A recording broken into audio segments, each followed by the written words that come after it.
성도 여러분, 오늘도 주님 안에서 평안한 아침을 맞이하셨습니까? 2월 5일 목요일에 한인장로교회 새벽 묵상을 진행하도록 하겠습니다.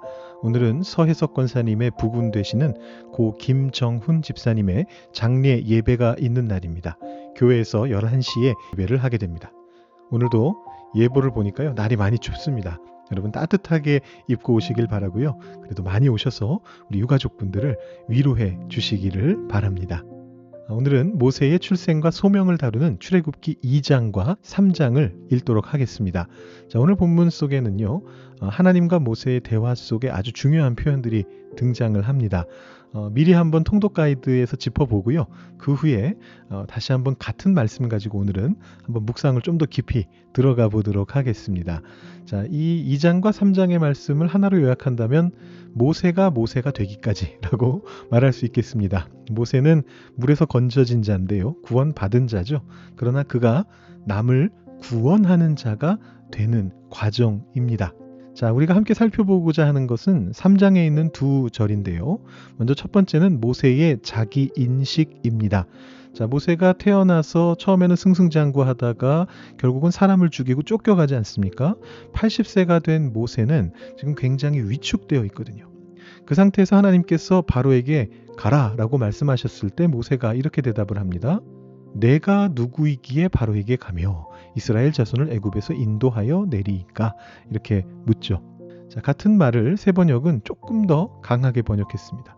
제가 무엇이라고 이렇게 번역을 했습니다. 누구도 아니고 무엇입니다.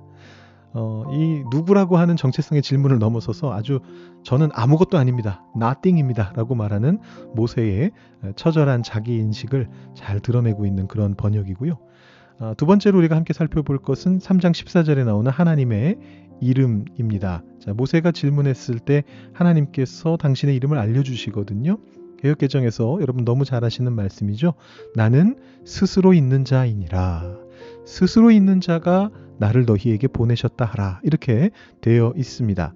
자, 이 표현은 사실은 굉장히 철학적인 표현이에요. 존재론적인 표현이라고 말하거든요. 철학에서는 하나님께서 스스로 존재하고 계신다. 다른 누구의 것에도 기대지 않고 혼자 존재하고 계신다. 자존이라는 것인데 사실 이 해석이 정말 좋은 해석이냐 하면 약간 좀 애매합니다. 왜냐하면 히브리 시대 그 당시 사람들이 그런 것을 생각하면서 이 하나님의 이름에 대해서 생각했을까? 조금 아닌 것 같아요. 새 번역의 번역이 사실은 이 학자들의 연구를 더 많이 반영하고 있는데 새 번역은 이렇게 번역합니다. 나는 곧 나다. 존재의 개념이 아닙니다. 내가 스스로 존재하고 있다. 이런 개념이 아니고 나는 곧 나다. 나라는 신에 대해서 너는 알 수 있는 것이 없다. 그러나 나는 독립적으로 온 세상을 유지하고 있는 나다. 이런 개념이에요. 그래서 그 뒤에 보면 스스로 있는 자가 보내었다라는 말도 나라고 하는 분이 너를 그들에게 보냈다라고 하라고 되어 있죠. 이것은 이제 I am who I am을 거의 그대로 번역한 것이고요. 나는 나인 나다. 라는 이제 그런 개념으로 그렇게 이해가 됩니다. 결국은 이 하나님은 어떤 분이시냐 하면 이 새 번역의 해석 속에 들어있는 하나님은 어떤 분이시냐 하면 관계 맺으시는 하나님이시고 규정되지 않고 누군가에 의해서 규정되지 않고 역동적으로 역사하시는 하나님의 성품을 보여주고 있는 이제 그런 표현이다라고 보실 수가 있습니다. 자, 그래서 오늘 이따가 묵상할 때 제가 이 두 구절을 다시 볼 건데요. 자기 자신은 아무것도 아닙니다라고 말하는 무가치함을 느끼고 있는 한 인간과 그러나 나는 너와 관계 맺기를 원하고 나는 너를 끌고 가기를 원한다라고 말씀하시는 하나님을 한번 우리가 함께 살펴보게 될 것입니다. 그 전에 우리 출애굽기 2장과 3장을 세 번역으로 먼저 통독해 보도록 하겠습니다. 레위 가문의 한 남자가 레위 가문의 한 여자를 아내로 맞이하였다. 그 여자가 임신을 하여 아들을 낳았는데 그 아이가 하도 잘생겨서 남이 모르게 3달 동안이나 길렀다. 그러나 더 이상 숨길 수가 없어서 갈대 상자를 구하여다가 역청과 송진을 바르고 아이를 거기에 담아 강가의 갈대 사이에 놓아두었다. 그 아이의 누이가 멀찍이 서서 아이가 어떻게 되는지를 지켜보고 있었다. 마침 바로의 딸이 목욕을 하려고 강으로 내려왔다. 시녀들이 강가를 거닐고 있을 때에 공주가 갈대 숲속에 있는 상자를 보고 시녀 한 명을 보내서 그것을 가져오게 하였다. 여러분이 거기에 남자아이가 울고 있었다. 공주가 그 아이를 불쌍히 여기면서 말하였다. 이 아이는 틀림없이 히브리 사람의 아이로구나. 그때 그 아이의 누이가 나서서 바로의 딸에게 말하였다. 제가 가서 히브리 여인 가운데서 아기에게 젖을 먹일 유모를 데려다 드릴까요? 바로의 딸이 대답하였다. 그래, 어서 데려오너라. 그 소녀가 가서 그 아이의 어머니를 불러왔다. 바로의 딸이 그에게 말하였다. 이 아이를 데리고 가서 나를 대신하여 젖을 먹여다오. 그렇게 하면 내가 너에게 삭슬 주겠다. 그래서 그 여인은 그 아이를 데리고 가서 젖을 먹였다. 그 아이가 다 자란 다음에 그 여인이 그 아이를 바로의 딸에게 데려다 주니 공주는 이 아이를 양자로 삼았다. 공주는 내가 그를 물에서 건졌다 하면서 그의 이름을 모세라고 지었다. 세월이 지나 모세가 어른이 되었다. 어느 날 그는 왕궁 바깥으로 나가 동족에게로 갔다가 그들이 고도에게 노동하는 것을 보았다. 그때에 그는 동족인 히브리 사람이 이집트 사람에게 매를 맞는 것을 보고 좌우를 살펴서 사람이 없는 것을 확인하고 그 이집트 사람을 쳐 죽여서 모래 속에 묻어버렸다. 이튿날 그가 다시 나가서 보니 히브리 사람 둘이 서로 싸우고 있었다. 그래서 그는 잘못한 사람에게 말하였다. 당신은 왜 동족을 때리오? 그러자 그 사람은 대들었다. 누가 당신을 우리의 지도자와 재판관으로 세웠단 말이오?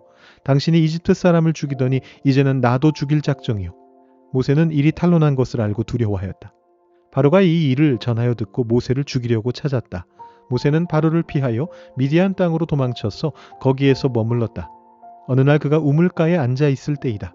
미디안 제사장에게 7딸이 있었는데 그 딸들이 그리로 와서 물을 길어 구유에 부으며 아버지의 양떼에게 물을 먹이려고 하였다. 그런데 목자들이 나타나서 그들을 쫓아버렸다. 그래서 모세가 일어나서 그 딸들을 도와 양떼에게 물을 먹였다. 그들이 아버지 르우엘에게 돌아갔을 때에 아버지가 그들에게 물었다. 너희가 오늘은 어떻게 이렇게 일찍 돌아왔느냐? 그들이 대답하였다. 어떤 이집트 사람이 목자들의 손에서 우리를 구하여 주고 우리를 도와서 물까지 길어 양떼에게 먹였습니다. 아버지가 딸들에게 말하였다. 그 사람이 어디에 있느냐? 그런 사람을 그대로 두고 오다니 어찌 그럴 수가 있느냐? 그를 불러다가 음식을 대접해라. 르우엘은 모세가 기꺼이 자기와 함께 살겠다고 하므로 자기 딸 십보라를 모세와 결혼하게 하였다. 십보라가 아들을 낳으니 모세는 내가 낯선 땅에서 나그네가 되었구나 하면서 아들의 이름을 게르솜이라고 지었다. 세월이 많이 흘러서 이집트의 왕이 죽었다. 이스라엘 자손이 고된 일 때문에 탄식하여 부르짖으니 고된 일 때문에 부르짖는 소리가 하나님께 이르렀다. 하나님이 그들의 탄식하는 소리를 들으시고 아브라함과 이삭과 야곱에게 세우신 언약을 기억하시고 이스라엘 자손의 종살이를 보시고 그들의 처지를 생각하셨다. 모세는 미디안 제사장인 그의 장인 이드로의 양떼를 치는 목자가 되었다. 그가 양떼를 몰고 광야를 지나서 하나님의 산 호렙으로 갔을 때에 거기에서 주님의 천사가 떨기 가운데서 이는 불꽃으로 그에게 나타났다. 그가 보니 떨기에 불이 붙는데도 그 떨기가 타서 없어지지 않았다. 모세는 이 놀라운 광경을 좀 더 자세히 보고 어째서 그 떨기가 불에 타지 않는지를 알아보아야 하겠다고 생각하였다. 모세가 그것을 보려고 오는 것을 보시고 하나님이 떨기 가운데서 모세야 모세야 하고 그를 부르셨다. 모세가 대답하였다. 예, 제가 여기에 있습니다. 하나님이 말씀하셨다. 이리로 가까이 오지 말아라. 내가 서 있는 곳은 거룩한 땅이니 너는 신을 벗어라. 하나님이 또 말씀하셨다. 나는 너희의 조상 하나님, 곧 아브라함의 하나님, 이삭의 하나님, 야곱의 하나님이다. 모세는 하나님을 뵙기가 두려워서 얼굴을 가렸다. 주님께서 다시 말씀하셨다. 나는 이집트에 있는 나의 백성이 고통받는 것을 똑똑히 보았고 또 억압 때문에 괴로워서 부르짖는 소리를 들었다. 그러므로 나는 그들의 고난을 분명히 안다. 이제 내가 내려가서 이집트 사람의 손아귀에서 그들을 구하여 이 땅으로부터 저 아름답고 넓은 땅, 젖과 꿀이 흐르는 땅, 곧 가나안 사람과 헷 사람과 아모리 사람과 브리스 사람과 히위 사람과 여부스 사람이 사는 곳으로 데려가려고 한다. 지금도 이스라엘 자손이 부르짖는 소리가 나에게 들린다. 이집트 사람들이 그들을 학대하는 것도 보인다. 이제 나는 너를 바로에게 보내어 나의 백성 이스라엘 자손을 이집트에서 이끌어내게 하겠다. 모세가 하나님께 아뢰었다. 제가 무엇이라고 감히 바로에게 가서 이스라엘 자손을 이집트에서 이끌어내겠습니까? 하나님이 대답하셨다. 내가 너와 함께 있겠다. 네가 이 백성을 이집트에서 이끌어낸 다음에 너희가 이 산 위에서 하나님을 예배하게 될 때에 그것이 바로 내가 너를 보냈다는 징표가 될 것이다. 모세가 하나님께 아뢰었다.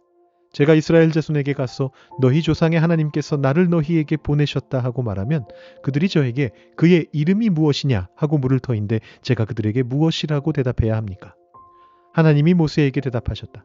나는 곧 나다. 너는 이스라엘 자손에게 이르기를 나라고 하는 분이 너를 그들에게 보냈다고 하여라. 하나님이 다시 모세에게 말씀하셨다. 너는 이스라엘 자손에게 이르기를 여호와 너희 조상의 하나님 곧 아브라함의 하나님 이삭의 하나님 야곱의 하나님이 나를 너희에게 보내셨다 하여라. 이것이 영원한 나의 이름이며 이것이 바로 너희가 대대로 기억할 나의 이름이다. 가서 이스라엘 장로들을 모아놓고 그들에게 일러라. 주 너희 조상의 하나님 곧 아브라함과 이삭과 야곱의 하나님이 나에게 나타나셔서 말씀하셨다 하고 말하면서 이렇게 전하여라. 내가 너희의 처지를 생각한다. 너희가 이집트에서 겪는 일을 똑똑히 보았으니 이집트에서 고난받는 너희를 내가 이끌어내어 가나안 사람과 헷 사람과 아모리 사람과 브리스 사람과 히위 사람과 여부스 사람이 사는 땅 곧 젖과 꿀이 흐르는 땅으로 올라가기로 작정하였다 하여라. 그러면 그들이 너희 말을 들을 것이다. 또 너는 이스라엘의 장로들을 데리고 이집트의 임금에게 가서 히브리 사람의 주 하나님이 우리에게 나타나셨으니 이제 우리가 광야로 사흘 길을 걸어가서 주 우리의 하나님께 제사를 드려야 하니 허락하여 주십시오 하고 요구하여라. 그러나 내가 이집트의 왕을 강한 손으로 치지 않는 동안에는 그가 너희를 내보내지 않을 것이라는 것을 나는 안다. 그러므로 나는 손수 온갖 이적으로 이집트를 치겠다. 그렇게 한 다음에야 그가 너희를 내보낼 것이다. 나는 이집트 사람이 나의 백성에게 은혜를 베풀게 하여 너희가 떠날 때에 빈손으로 떠나지 않게 하겠다. 여인들은 각각 이웃에 살거나 자기 집에 함께 사는 이집트 여인들에게서 은부치와 금부치와 의복을 달라고 하여 그것으로 너희 아들 딸들을 치장하여라. 너희는 이렇게 이집트 사람의 물건을 빼앗아 가지고 떠나갈 것이다. 아멘. 오늘 묵상할 말씀은 3장 11절과 14절인데요. 우리 통독 가이드 할 때 함께 보았기 때문에 바로 묵상으로 넘어가 보도록 하겠습니다. 자, 모세의 과거 한번 떠올려 보시죠. 40세의 모세는 자신감이 넘쳤습니다. 왕자였고요. 힘이 있었고요. 민족을 구원할 꿈도 있었습니다. 그래서 2장 12절을 보시면 자기 자신의 힘으로 세상을 바꿔보려고 합니다. 좌우를 살펴서 사람이 없는 것을 확인했다라고 세번역이 그렇게 이야기를 합니다. 그리고는 자기 주먹을 휘둘렀죠. 애굽 사람을 죽였습니다. 자, 자기 힘으로 세상을 바꿔보려고 했지만 가능했었나요? 결과는 살인자가 되고 도망자가 됐습니다. 80세의 모세는 자기 자신을 이렇게 고백하죠. 낯선 땅의 나그네다. 우리 개역개정은 타국의 나그네다 했는데 조금 더 이제 심장에 와닿는 표현입니다. 낯선 땅에 있다 우리가. 이렇게 말하면서 모세가 자기 아들의 이름을 붙이죠. 철저히 실패한 인생, 잊힌 인생의 모습이었습니다. 자, 바로 그때 떨기나무 불꽃 가운데서 하나님께서 그를 부르십니다. 가서 내 백성을 구하라. 자, 이 엄청난 명령 앞에 이 80세의 모세가 던진 첫 마디는 이것이었습니다. 제가 무엇이라고 감히 바로에게 갑니까? 개역개정은 내가 누구간데 이렇게 점잖게 묻습니다만 세번역의 뉘앙스는 훨씬 더 비참하죠. 겸손함이 아닙니다. 하나님, 저는 아무것도 아닙니다. nothing입니다. 40년 전에는 뭔가 된 줄 알았는데 지금 보니까 저는 껍데기뿐입니다. 근데 감히 제가 무엇이라고 거길 갑니까? 이런 이야기입니다. 깊은 패배감이고요. 자기 비하이고요. 무력함이었습니다. 자, 그런데 이 질문에 대한 하나님의 답변이 참 놀랍습니다. 하나님께서는 모세가 무엇인지, 그가 40년 동안 배운 게 무엇인지 설명하지 않으십니다. 그를 설득하지 않으십니다. 나 자신을 잃어버린 모세에게 하나님은 대신해서 이렇게 말씀하십니다. 내가 너와 함께 있겠다. 너의 정체성은 나에게 달려있다. 내가 너와 함께 있을 것이다. 그렇게 말씀하세요. 그리고 이어서 하나님의 이름을 묻는 모세에게 하나님은 결정적인 대답을 주십니다. I am who I am. 나는 곧 나다.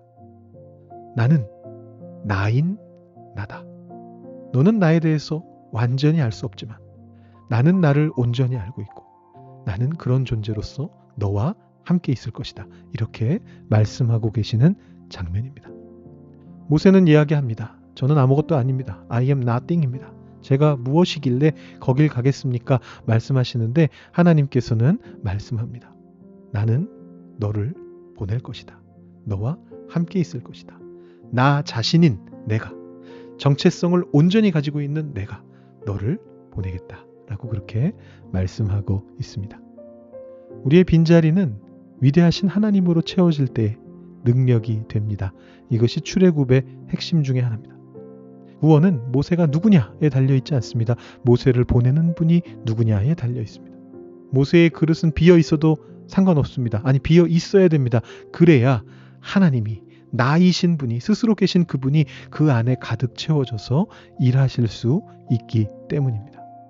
40세의 모세는 내가 하려다가 실패했습니다. 그러나 80세의 모세는 나는 없고 그 자리에 I am who I am, 나인 나가 오셨기 때문에, 하나님이 오셨기 때문에 출애굽의 역사를 이룰 수 있었습니다. 혹시 여러분들 중에 내가 도대체 무엇이라고 하면서 한숨 짓고 계신 분이 계시다면, 실패감과 무력감에 눌려 있으신 분이 계시다면 오늘 말씀을 들으시며 여러분의 낙심을 하나님의 은혜로 바꾸어 가시기 바랍니다.